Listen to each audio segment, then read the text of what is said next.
പാചകവാതക പ്രതിസന്ധിയിൽ രാജ്യങ്ങൾ വലയുമ്പോൾ എത്രയും വേഗം യുദ്ധം അവസാനിച്ച് കാണാനാണ് എല്ലാവരും ആഗ്രഹിക്കുന്നത്. അതിനിടെ അമേരിക്കയിലെ മിഷിഗനിൽ ജൂത ദേവാലയത്തിന് നേരെ ആക്രമണം. കെട്ടിടത്തിലേക്ക് വാഹനം ഇടിച്ചുകയറ്റിയ ആക്രമിയെ സെക്യൂരിറ്റി ജീവനക്കാർ വെടിവെച്ച് കൊലപ്പെടുത്തി.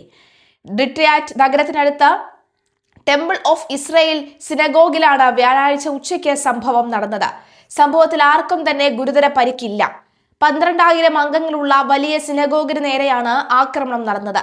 സിനഗോഗിലെ പ്രൈമറി സ്കൂളിൽ 140ഓളം കുട്ടികൾ ക്ലാസ്സിലുള്ള സമയത്തായിരുന്നു ആക്രമണം. എല്ലാവരും സുരക്ഷിതരാണ് എന്നും ജൂത സമൂഹത്തെ ലക്ഷ്യം വെച്ചുള്ള ആസൂത്രിത ആക്രമണമാണ് നടന്നതെന്നും FBI അറിയിച്ചു.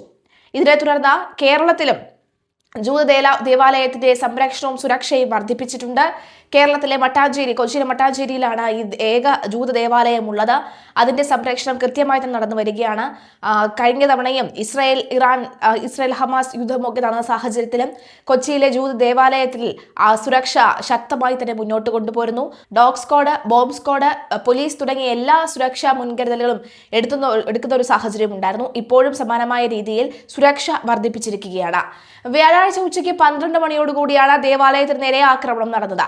മുൻവശത്തെ പ്രവേശന കവാടത്തിലൂടെ ആക്രമി വാഹനം കെട്ടിടത്തിലേക്ക് ഓടിച്ചു കയറ്റുകയായിരുന്നു. വാഹനത്തിൽ ഒരാൾ മാത്രമാണ് ഉണ്ടായിരുന്നത്. കൊല്ലപ്പെട്ട ആക്രമി മിഷിഗനിൽ താമസിക്കുന്ന ലെബനൻ വംശജനാണെന്നാണ് പ്രാഥമിക സൂചന. ആക്രമണത്തിന് ഉപയോഗിച്ച വാഹനം രജിസ്റ്റർ ചെയ്തത് ഇയാളുടെ പേരിലാണ്. ഇയാളുടെ കുടുംബാംഗങ്ങളിൽ ചിലർ ബെയ്റൂട്ടിൽ ഇസ്രായേൽ ആക്രമണത്തിൽ കൊല്ലപ്പെട്ടിരുന്നതായാണ് പുറത്തുവരുന്ന വിവരം. ആക്രമണത്തിന് പിന്നാലെ ഇയാളെ സുരക്ഷാ ഉദ്യോഗസ്ഥൻ വെടിവെച്ച് വീഴ്ത്തിയതായി ഓക്ലാൻഡ് കൗണ്ടി പോലീസ് അറിയിച്ചു. വാഹനം ഇടിച്ചൊരു സുരക്ഷാ ജീവനക്കാരന് പരിക്കേറ്റിട്ടുമുണ്ട്. പരിശോധനയിൽ ആക്രമിയുടെ വാഹനത്തിൽ നിന്ന് സ്ഫോടക വസ്തുക്കൾ കണ്ടെത്തിയിട്ടുണ്ട്. ഒമാനിലെ ആക്രമണങ്ങൾക്ക് പങ്കില്ല എന്ന് ഇറാൻ ആവർത്തിക്കുന്നതിനിടയിൽ ഒമാനിൽ വീണ്ടും ഡ്രോൺ ആക്രമണ ശ്രമം. ഖസബ് ഗവർണറേറ്റിലാണ് സംഭവം. ഡ്രോൺ ഒമാൻ സൈന്യം തകർത്തു. സംഭവത്തിന് പിന്നാലെ ബഹ്റൈനിൽ വീണ്ടും മുന്നറിയിപ്പ് സൈറൺ മുഴങ്ങി. അറേബ്യൻ ഗൾഫിലും ഹോർമൂസ് കടലിടുക്കിലും ഒമാൻ കടലിലും അപായ സാധ്യതാ തോത് UK മാരിടൈം ഏജൻസി അതീവ ഗുരുതരം എന്ന നിലയിലേക്ക് ഉയർത്തിയിട്ടുണ്ട്.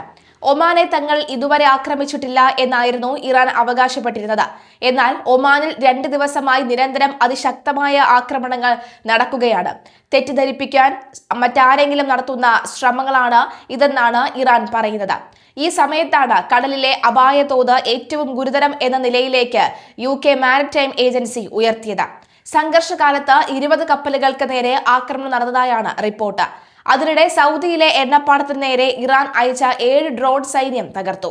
ഇന്ന് UAE 10 ബാലിസ്റ്റിക് മിസൈലുകളുടെയും 26 ഡ്രോണുകളെയും പ്രതിരോധിച്ചതായാണ് വിവരം. കുവൈറ്റിലേക്കും ഖത്തറിലേക്കും ബഹ്റൈനിലേക്കും ഇപ്പോഴും ആക്രമണ ശ്രമങ്ങൾ നടക്കുകയാണ്.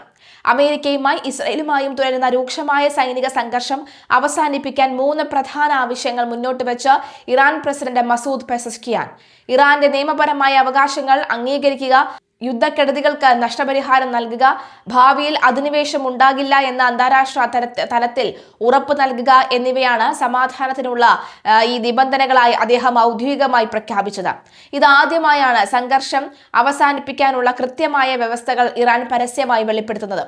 അമേരിക്കയും സയനിസ്റ്റ് ഭരണകൂടവുമാണ് ഈ യുദ്ധത്തിന് തിരികൊളുത്തിയതെന്ന് കുറ്റപ്പെടുത്തിയ പെസഷ്കിയാൻ മേഖലയിലെ സാമ്പത്തിക സൈനിക കേന്ദ്രങ്ങൾക്ക് നേരെയുള്ള തിരിച്ചടി തുടരുമെന്നും സൂചിപ്പിച്ചു. സമാധാനത്തോടെയുള്ള ഇറാന്റെ പ്രതിബദ്ധത ആവർത്തിക്കുന്നതിനായി റഷ്യൻ, പാകിസ്ഥാൻ നേതാക്കളുമായി അദ്ദേഹം ചർച്ചകൾ നടത്തി. ഇതിനിടെ മേഖലയിലെ സമാധാന നീക്കങ്ങളുടെ ഭാഗമായി പാകിസ്ഥാൻ പ്രധാനമന്ത്രി ഷഹബാസ് ഷെരീഫ് വ്യാഴാഴ്ച സൗദി അറേബ്യയിലേക്ക് ഹ്രസ്വ സന്ദർശനം നടത്തുകയും റിപ്പോർട്ടുകൾ ഉണ്ടായി. ഇറാന്റെ ഈ പുതിയ നീക്കം അന്താരാഷ്ട്ര തലത്തിൽ വലിയ നയതന്ത്ര ചർച്ചകൾക്ക് വഴി തുറന്നിരിക്കുകയാണെന്ന കാര്യത്തിൽ സംശയമില്ല. IEA മുന്നറിയിപ്പ്. അതേസമയം പശ്ചിമേഷ്യയിലെ യുദ്ധ ആഗോള എണ്ണ വിപണിയുടെ ചരിത്രത്തിലെ ഏറ്റവും വലിയ വിതരണ തടസ്സത്തിന് കാരണമായതായി അന്താരാഷ്ട്ര ഊർജ്ജ ഏജൻസിയുടെ മുന്നറിയിപ്പ്. പേർഷ്യൻ ഗൾഫിലെ കപ്പലുകൾക്കും ഊർജ്ജ കേന്ദ്രങ്ങൾക്കും നേരെ വീണ്ടും ആക്രമണങ്ങൾ ഉണ്ടായ പശ്ചാത്തലത്തിലാണ് ഈ റിപ്പോർട്ട്. ലോകത്തിലെ പ്രതിദിന എണ്ണ ഉൽപാദനത്തിന്റെ 1/5 കടന്നുപോകുന്ന തന്ത്രപ്രധാനമായ ഹോർമൂസ് കടലിടുക്കിലൂടെയുള്ള എണ്ണ നീക്കം ഏതാണ്ട് പൂർണ്ണമായും നിലച്ച മട്ടാണെന്നും IEA തങ്ങളുടെ പ്രതിമാസ റിപ്പോർട്ടിൽ ചൂണ്ടിക്കാട്ടി. ഇറാൻ ഇസ്രായേൽ സംഘർഷം രൂക്ഷമാകുന്നതിനിടയിൽ ടെഹ്റാനിലെ ഉത്തര കൊറിയൻ എംബസിക്ക് നേരെ മിസൈൽ ആക്രമണം ഉണ്ടായതായി വാർത്തകൾ പ്രചരിക്കുന്നു. ടെഹ്റാനിലെ ഉത്തര കൊറിയൻ എംബസിയിൽ ഇസ്രായേൽ മിസൈലുകൾ പതിച്ചതായി ഉത്തര കൊറിയൻ ഭരണാധികാരി കിം ജോങ് ഉൻ സ്ഥിരീകരിച്ചതായാണ് എക്സ് അടക്കമുള്ള സമൂഹ മാധ്യമങ്ങളിൽ പ്രചരിച്ചത്. ഇസ്രായേൽ വലിയ തെറ്റ് ചെയ്തു എന്ന് കിം ജോങ് ഉൻ പറഞ്ഞതായാണ് പ്രചരണം നടന്നത്. എന്നാൽ കിം ജോങ് ഉൻ അത്തരമൊരു പ്രസ്താവന നടത്തിയതായി സ്ഥിരീകരിച്ച തെളിവുകൾ ഇല്ല.